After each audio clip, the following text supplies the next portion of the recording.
You ask Tiger to solve. This deals with linear equations with one unknown.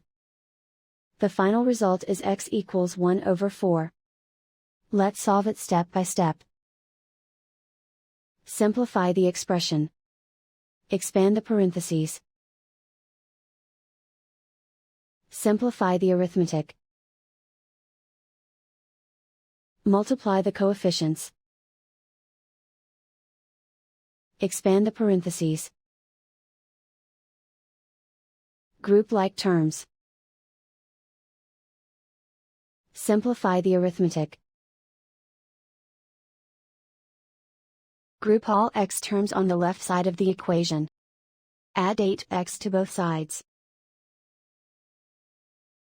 Group like terms. Simplify the arithmetic. Group like terms. Simplify the arithmetic.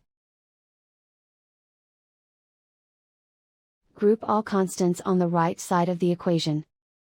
Subtract 2 from both sides. Simplify the arithmetic.